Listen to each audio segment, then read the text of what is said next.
Hola, somos el grupo formado por Max Estrade, Marc Marcos y Francisco Javier Costa, y os vamos a presentar nuestro informe, comparativo entre tres estructuras arbóreas, que son ABL, rojo-negro y Splay Tree.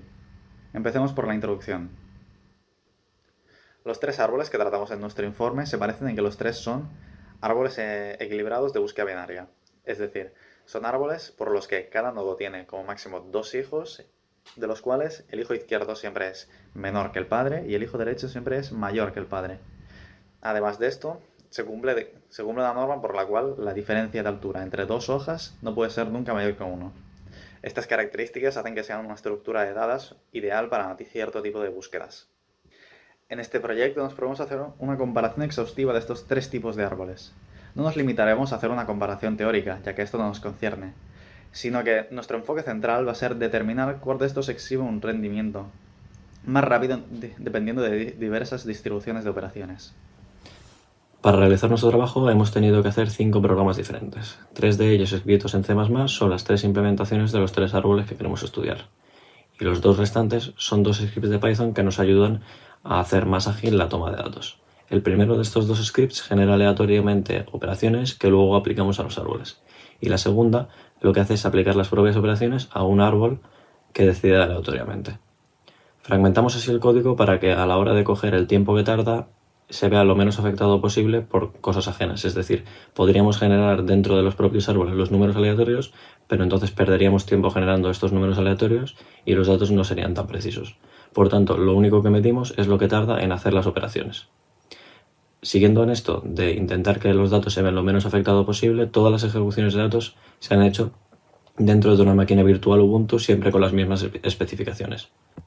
Las 3 variables que tenemos en nuestro trabajo son la variable de respuesta, que es el tiempo que tarda el árbol en ejecutar la lista de operaciones medida en milisegundos, y 2 variables explicativas.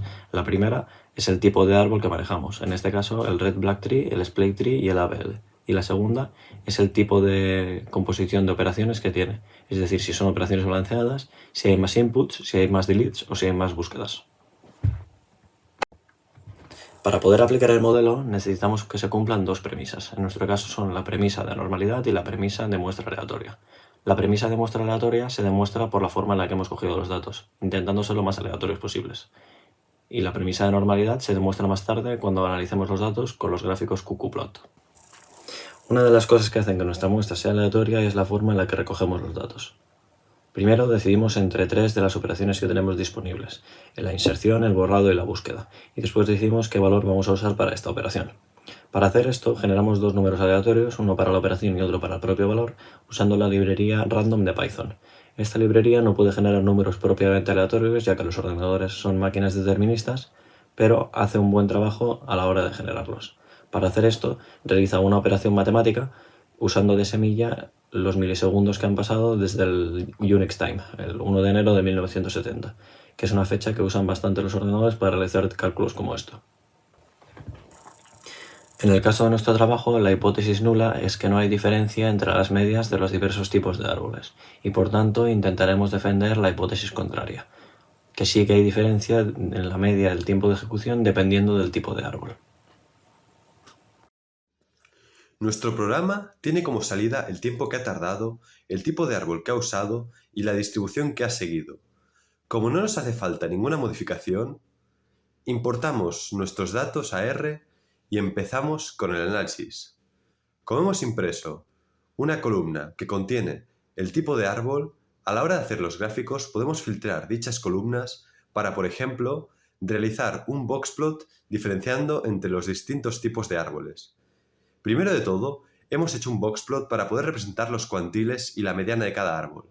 Es vital, para poder aplicar el modelo, cumplir con las premisas propuestas. Para ello, a través de los gráficos qqplot, podemos observar que siguen una qqline y por lo tanto cumplen con la normalidad de los datos. La arbitrariedad ya la hemos justificado junto a las premisas a través de la función random, explicada anteriormente. De esta manera, se puede aplicar el modelo estadístico teststudent a través de R para saber si podemos refutar la hipótesis nula. En todas las pruebas realizadas, el valor de P es consistentemente menor que 0,5, lo que nos permite rechazar la hipótesis nula, en cada caso, donde la diferencia entre las muestras es 0. Los intervalos de confianza nos proporcionan un nivel del 95% de certeza, indicando que la VL y el rojo-negro mostrarán una diferencia a favor del rojo-negro en el rango de 218,0143 a 257,5828. Asimismo, se espera que el AVL y el Splay Tree tengan una diferencia a favor del Splay Tree en el intervalo 147,1342 a 188,7333, mientras que el Splay Tree y el rojo-negro revelarán una diferencia a favor del rojo-negro en el rango de 52,7286 a 87,0009. Finalmente, podemos observar que el 0 no está incluido en los intervalos de confianza, lo que significa que la hipótesis nula puede ser refutada. Los resultados nos han confirmado que existe una diferencia entre estos tres tipos de árboles. Además, nos podemos afirmar con un 95% de confianza que el mejor árbol es el rojo-negro, ya que este en sus dos intervalos de confianza tiene la diferencia a su favor, tanto en los extremos superiores como en los inferiores. Esto no es ninguna sorpresa, ya que desde que recogimos las dadas se podía ver que el rojo-negro era fácilmente el más rápido.